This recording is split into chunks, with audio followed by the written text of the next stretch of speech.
Hi, this is Dr. Graves with the Geography Department at California State University in Northridge.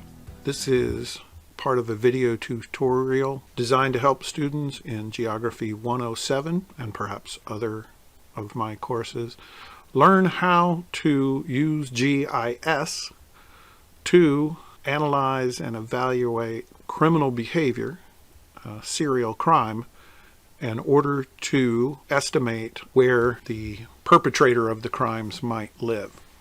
So I've already loaded the software, and this is in 2023. We're using the Amazon app stream in this instance.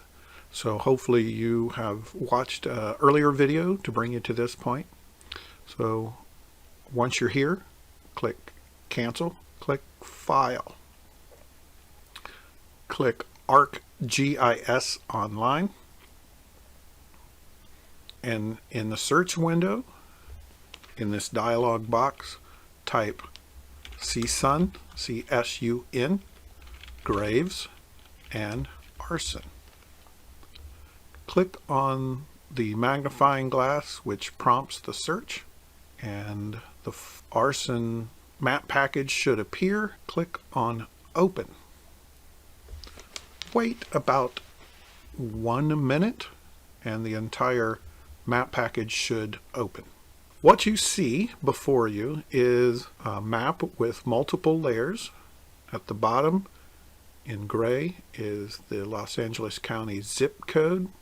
Note that I am turning it on and off by checking and unchecking in the table of contents layer box. There's a major roads layer that you can turn on and turn off.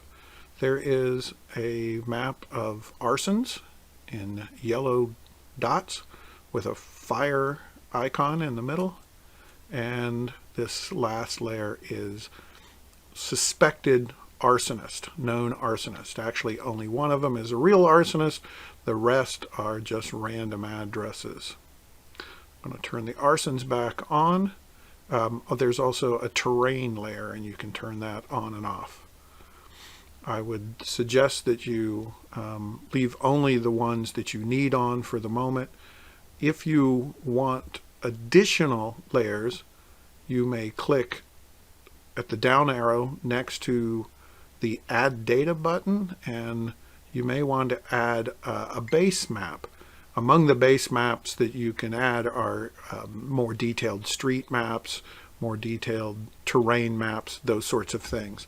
They have a tendency to slow the processing down, so I'm not going to use one, but you are welcome to experiment. By this time you have hopefully read the theory behind the principle of least effort, which should have guided, at least theoretically, guided the behavior of a serial criminal, in this case an arsonist. All of the known arsonists are in these red dots with gas cans. I'm going to turn those off, and the crimes they commit should have been these. I want to zoom in a little bit on them, and we're going to analyze this pattern in order to estimate where we should set up a roadblock or a checkpoint to stop likely suspects, and a sort of perimeter in which we will create a stakeout, an old cop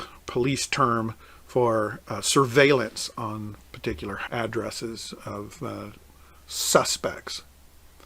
In order to get started, the first thing we need to do is to select the arsons that were actually among those later identified as committed by the actual arsonist. There were some copycat crimes or some others that just were included in our original data set and map. In order to do that, click on Arsons, December through January, right click on it. That's a two-finger tap on an Android Chromebook or a Mac Apple device. Select from the drop-down menu, Open Attribute Table. When the attribute table appears, you may want to expand it, as I'm doing here before you. The important thing to do is to be able to see the column that says fires links. And luckily it's already been sorted for you so that the top 13 or so fires are not among those actually committed by our suspect. In order to select them, click on the small square to the left of the first identified, the first row with your mouse or your finger, and then drag down or pull downward until you've highlighted the first 12. That is all of those copycat crimes. We want to select those and then deselect them by clicking on the Switch Selection button here at the top tool ribbon on the attribute table window. So now only the crimes committed by our actual suspect are highlighted. At this point, you can click X in the upper right hand to close that window. Note that the arson points on the map are all selected, which means that those are the ones that will be used in this analysis. Leave those selected for the entirety of this assignment. The next thing to do is to begin testing the theory. We want to click on the Arc toolbox, and what we want the software to answer for us is the question, where is the center, the spatial center, the geographic center of this cloud of crimes? Click on Spatial Statistics tool, the plus sign next to it, to open that toolbox, and click Measuring Geographic Distributions next to that toolkit. From the list of options, select Mean Center and double click on it or press Enter. The input feature class that we want to use are the Arsons themselves. So select Arsons December through January, and this is the file where the document will be saved, but we don't have to worry about that. All we have to do is press OK and wait 30 seconds to 45 seconds for the software to do its job. After about a half a minute, you should notice a green dot appearing towards the center of your map. If you want to, you can leave it green, or you can double click on the green dot there in the table of contents and you can change it to something different so it's easier for you to see, or you can make it a red dot. Click OK. So our red dot represents the geographic center, the average latitude and longitude of those points. Turn on the major roads layer and pause the video and answer a question or two. Okay, so that's the mean center, and if you've had statistics, you know that oftentimes you want the mean, the mode, the median, and the standard deviation. Geography has all of those and can put them all on a map. First we'll do a standard deviational ellipse, which is like a standard deviation but in direction on a map, which also includes if there's skewing to one direction or another. So select directional distribution by double clicking on it.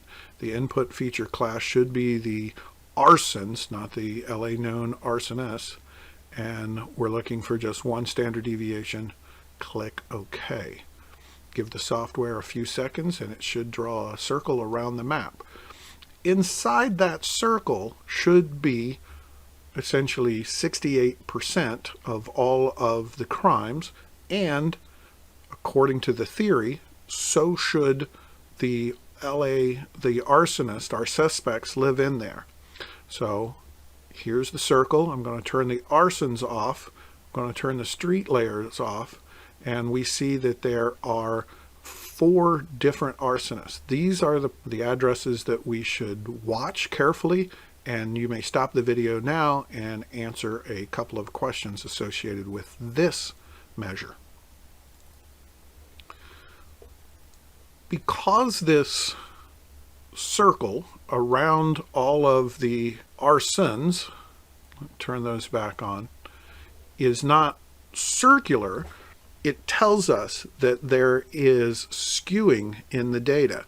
There weren't very many crimes committed on an east-west trend, and you are asked to answer a question regarding that, and you may want to turn on the terrain layer, which helps you perhaps understand why the behavior of this arsonist didn't include a lot of crimes going east and west around the center of his or her activity.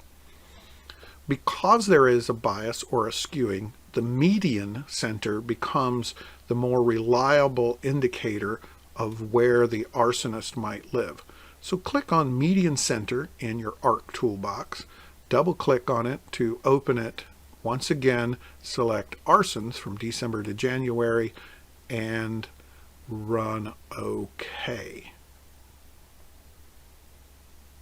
Another dot appears on the map, and this time it is in yellow, and I'm going to zoom in closely on that dot, which is the median center. It seems like a more likely place for a person of interest to live. You turn on the major roads layer, and you may want to answer a question from your learning management software now. So after you come back, then the remaining questions revolve around apprehending the arsonist. I'm going to turn off the Arsons themselves, and what you want to do is to grab the measuring tool, which is here on the tool ribbon. We want to measure the distance between the median center and the near intersections. I'm going to, in this demonstration, measure the distance to one of the further intersections, and we see there that that's almost 2,000 meters. And then you want to measure the distance to the nearest suspects. I'm going to measure the distance to a more distant suspect, and that's 2,120 meters. So measure the distances to the nearest intersection, major intersection.